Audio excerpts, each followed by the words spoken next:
اس نے مجھ سے ضامن مانگا، میں نے کہا تھا اللہ ضامن کافی ہے۔ اس نے گواہ مانگا تو میں نے کہا گواہ بھی اللہ کافی ہے، اور وہ راضی ہو گیا تھا۔ اب میں نے سواری کے لیے کوشش کی ہے لیکن سواری نہیں مل سکی، چنانچہ میں یہ لکڑی تیرے سپرد کرتا ہوں۔ یہ کہہ کر اس نے لکڑی کو سمندر کے سپرد کر دیا اور خود واپس آ گیا۔ وہ دوبارہ سواری تلاش کرنے لگا۔ ادھر وہ شخص جس نے قرض دیا تھا سمندر کے کنارے پر یہ دیکھنے آیا کہ شاید کوئی سوار اس کا مال لے کر آیا ہو، تو اسے وہ لکڑی مل گئی۔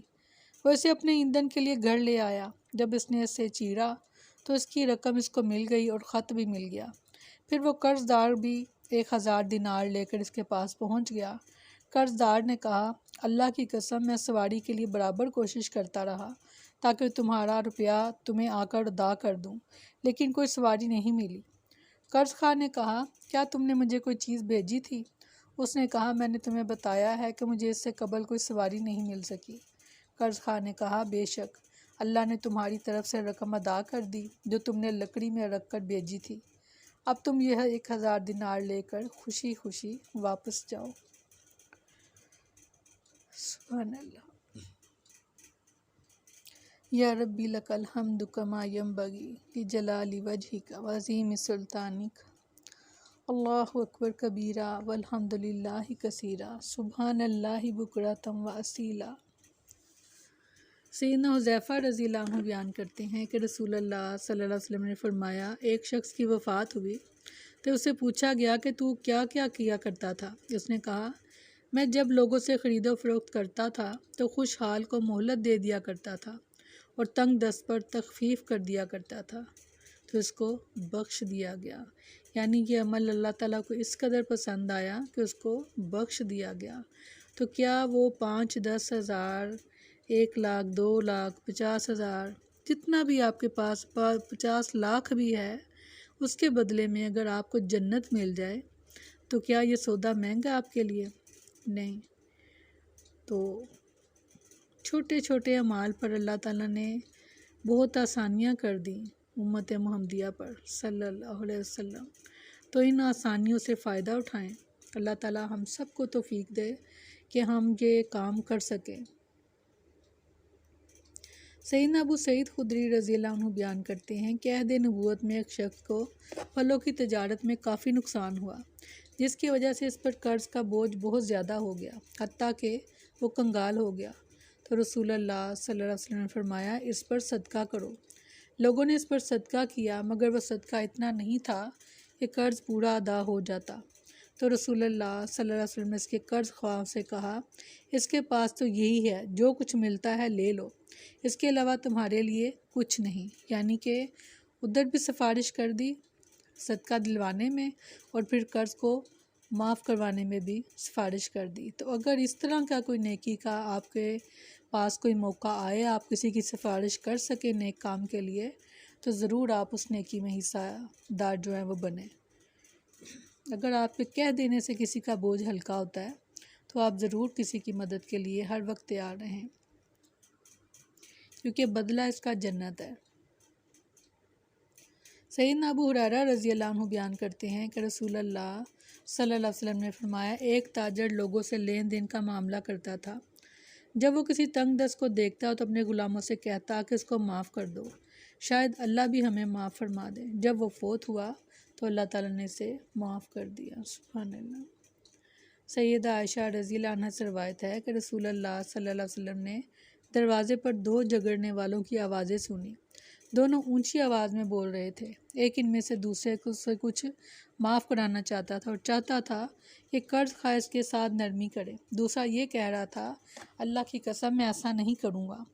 رسول اللہ صلی اللہ علیہ وسلم باہر ان کے پاس تشریف لے گئے۔ آپ نے فرمایا کہاں ہے وہ اللہ کی قسم کھا کر کہنے والا کہ وہ نیکی نہیں کرے گا؟ اس نے کہا اللہ کے رسول میں یہاں ہوں، مگر اب اس کو اختیار ہے، یہ جو چاہے کرے۔ سبحان اللہ۔ فوراً ہی اپنی اصلاح کر لی۔ سبحان اللہ۔ اللہ تعالیٰ ہمیں ایسا تابعہ دار بنا دے۔ سمیعنا واطعنا، سن لیا، ہم نے سن لیا اور مان لیا۔ سیدنا ابو قتادہ رضی اللہ عنہ بیان کرتے ہیں کہ رسول اللہ صلی اللہ علیہ وسلم نے فرمایا، جس شخص کو یہ بات پسند ہو کہ اللہ قیامت کی سختیوں سے اسے نجات دے تو اسے چاہیے کہ تنگ دست کو مہلت دے یا بالکل معاف ہی کر دے۔ سیدنا ابو الجسر رضی اللہ عنہ بیان کرتے ہیں کہ رسول اللہ صلی اللہ علیہ وسلم نے فرمایا، جو شخص کسی تنگ دست کو قرض کی ادائیگی میں مہلت دے یا قرضہ معاف کر دے تو اللہ تعالیٰ اسے قیامت کے دن اپنے سائے میں جگہ دے گا۔ سبحان اللہ۔ سیدنا حذیفہ رضی اللہ عنہ بیان کرتے ہیں کہ روز قیامت ایک آدمی کو اللہ تعالیٰ کے پاس لایا جائے گا جسے اللہ نے مال عطا کیا تھا، تو اللہ تعالیٰ اسے پوچھے گا تو نے دنیا میں کیا عمل کیا، اور اس روز وہ اللہ تعالیٰ سے کچھ بھی نہیں چھپا سکتے۔ بندہ کہے گا، یا اللہ تو نے دنیا میں مجھے جو مال دے رکھا تھا اور میں لوگوں سے خرید و فروخت کرتا تھا اور میری عادت تھی کہ میں درگزر سے کام لیتا تھا، خوشحال سے آسان معاملہ کرتا اور تنگ دست کو مہلت دے دیا کرتا تھا، تو اللہ تعالیٰ عز و جل فرمائے گا، میں اس بات کا تجھ سے زیادہ حقدار ہوں، اے فرشتوں میرے اس بندے سے تم بھی درگزر کرو، چنانچہ اسے معاف کر دیا جائے گا۔ واتقوا، اور ڈرو، یومن، اس دن سے، ترجعون، جب تم لوٹائے جاؤ گے، فیہ، جس میں، الی اللہ، اللہ کی طرف، ثم، پھر، توفیٰ، پورا دیا جائے گا، کل نفس، ہر شخص کو، ما، جو، کسبت، اس نے کمایا، وہم، اور وہ، لا یظلمون، ذرا بھی ظلم نہ کیا جائے گا۔ اور اس دن سے ڈرو جس میں تم اللہ کی طرف لوٹائے جاؤ گے، پھر ہر شخص کو پورا دیا جائے گا جو اس نے کمایا، اور ان پر ظلم نہیں کیا جائے گا۔ اللہ تعالیٰ نے اپنے بندوں کو نصیحت کی اور انہیں یاد دلایا کہ یہ دنیا زوال پذیر ہے اور جہاں کی اموال، دیگر سب نعمتیں ختم ہو جانے والی ہیں، آخرت آنے والی ہے، لہٰذا اللہ تعالیٰ کی طرف رجوع کرنا اور اس بات کو ہمیشہ یاد رکھنا چاہیے کہ وہ اپنی مخلوق کے اعمال کا محاسبہ کرے گا اور اچھے اور برے اعمال کی جزا یا سزا دے گا۔ سبحانک اللہم و بحمدک، نشہد ان لا الہ الا انت، نستغفرک و نتوب الیک۔ سبحان ربک رب العزۃ عما یصفون، وسلام علی المرسلین، والحمد للہ رب العالمین۔ السلام علیکم ورحمۃ اللہ وبرکاتہ۔